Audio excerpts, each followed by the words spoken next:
நன்றி தெரிவிச்சுக்கிறோம்.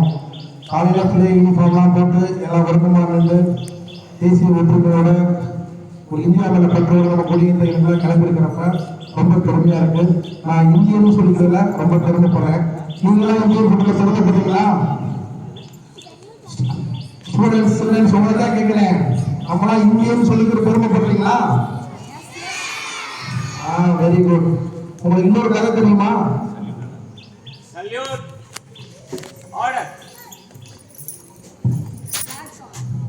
நானும் இதே பள்ளியில தான் படிச்சு வந்தேன். உங்களுக்கு தெரியுமா? எத்தனை பேருக்கு தெரியும்னு தெரியல. எனக்கும் நம்ம வேற ஸ்கூல் இருக்காங்க. நான் படிக்கிறப்ப அது முத்துப்பாண்டி மிஸ்லாம் இருக்காங்க, ஹேமா மிஸ்லாம் இருந்தாங்க. இவங்கெல்லாம் படிச்சு தான் வந்தேன். இப்போ இதே ஏரியாவில் நான் கவுன்சிலராக வந்திருக்கேன்னா இந்த ஸ்கூலில் படித்து நம்ம என்னன்னாலும் பண்ணலான்றது இந்த பள்ளிக்கூடம் ஒரு உதாரணம். ஆரம்பத்தில் இருந்தே இந்த பள்ளிக்கூடம் இந்த மேடமும் சாரம் இதை பெரிய லெவலில் டெவலப் பண்ணி ஒரு பெருசாக பண காசுலாம் சம்பாதிச்சிருக்கலாம். அவங்களுக்கு அந்த எண்ணம் இல்லை. எல்லாத்தையும் கல்வி கொடுக்கணும், எல்லாத்தையும் கொண்டு போகணும்னு ஆரம்பத்துலேருந்து ஒரு சர்வீஸ் மைண்டாக பண்ணுறாங்க. சர்வீஸ் மைண்டாக என்னன்னு தெரியும் நினைக்கிறேன். இதை வச்சு நம்ம பண காசு சம்பாதிக்கணும் அப்படின்னு ஆசை கிடையாது. இருக்கிற மக்களை நம்ம எல்லாத்தையும் எழுதி மக்கள் எல்லாம் கொண்டு வரணும்னு ஆரம்பத்துலேருந்து பண்ணிட்டு இருக்காங்க. அதனால எல்லாரும் நல்லா படிங்க. படிப்புகளுக்கு தான் நம்மளோட வாழ்வாதாரத்தை பொருளாதாரத்தை பெருசாக முன்னேற்றம். திருப்பி சொல்றேன், படிப்பு எல்லாருமே கொண்டு விட்டுறாங்க.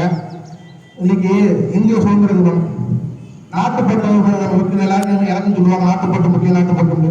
நாட்டுப்பட்டுனா என்ன? பெருசா ஒண்ணு நீங்க வந்து பெருசா நாட்டுப்பட்டுனா வந்து நம்ம போய் மிலிட்டரியில சேர்ந்து பாகிஸ்தான் பார்டர்ல சண்டை பண்ணணும் அப்படி அந்த மாதிரிலாம் நினைக்காதீங்க. நாட்டுப்பட்டுன்றது என்னை பொறுத்த வரைக்கும் தனி மனிதனின் ஒழுக்கமே ஒரு நாட்டுப்பட்டுக்கு முதல் படியாகும். நம்ம தனி மனித ஒழுக்கம்னா என்ன? இப்ப சின்ன பிள்ளை இருக்கீங்க, சின்ன பிள்ளையோட கடமை என்ன? அப்பா அம்மா பேச்சு கேட்கணும், ஆசிரியர் பேச்சு கேட்கணும், அவங்க எப்படி டிசிப்ளினா இருக்க சொன்னாலும் இருக்கணும்.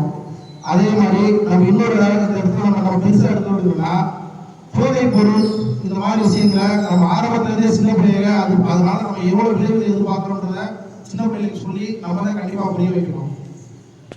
நம்ம அப்பா அம்மா பேச கேட்கிறதா உங்களோட நாட்டுப்பட்டு இப்போ உள்ள சின்ன சின்ன குழந்தைகளுக்கு அப்பா அம்மா கேட்க நாட்டுப்பட்டு தான் குழந்தைய கரெக்டாக வளர்க்கணும், தன்னோட மனைவிக்கு தன்னோட அப்பா அம்மாவுக்கு தேவையான சரியா செய்யணும்.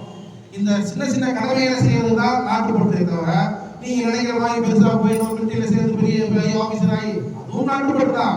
ஆனா ஒவ்வொருடைய ஒவ்வொரு சூழ்நிலை இருக்கு, அந்த சூழ்நிலை இருக்கிற மாதிரி நடந்துக்கணும்.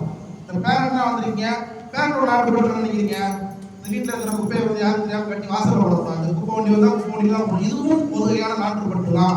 நம்ம எப்படி வீடுகளை சுத்தமாக வச்சுக்கிறோமோ அது போல நம்ம தெருக்களையும் சுத்தமாக வச்சுக்கணும்னாலே அதுவே பெரிய நாட்டுப்பட்டு தான். முன்னாடி உள்ள விநாயகர் சேர்த்து இப்போ கொஞ்சம் கொஞ்சமாக டெவலப் பண்ணி கொண்டு வந்துட்டு இருக்கோம். இன்னொரு முக்கியமான விஷயம் சொல்ல விரும்பலாம். வர 1ஆம் தேதியிலிருந்து நம்ம ஏரியாவில் பாதாள சாக்கடை வேலை ஆரம்பிக்க போறாங்க. இது 14 கனவா இருந்துச்சு. பாதாள சாக்கடை நம்ம ஏரியாவுக்கு வராதான்னு நம்ம ஏரியாவில் எங்க பார்த்தாலும் சாக்கடையா ஓடுதான் எல்லாம் மழை பெய்ச்சு. நாங்கள் 5:30 மணிக்கு எழுந்திரிச்சு எங்கள் டீமோட ஃபுல்லாக சுற்றி எல்லாத்தையும் வாய்க்காரத்தையெல்லாம் தள்ளி விட்டுட்டு பச்சை இப்போ அவசரமாக பிடிச்சிட்டு ஓடியாகும். இந்த பாதாள சாக்கடை ஸ்கீம் ஆரம்பிச்சுன்னா எங்கேயுமே வாய்க்கால் பார்க்க முடியாது, போட முடியாது. அந்த பாதாள சாக்கடை ஸ்கீம் 1ஆம் தேதி ஆரம்பிக்கிறான்றதை இந்த இடத்துல நான் ரொம்ப பெருமையாக சொல்லிக்கிறேன். இது 14 வருஷம் போராடிட்டு இருக்கோம்.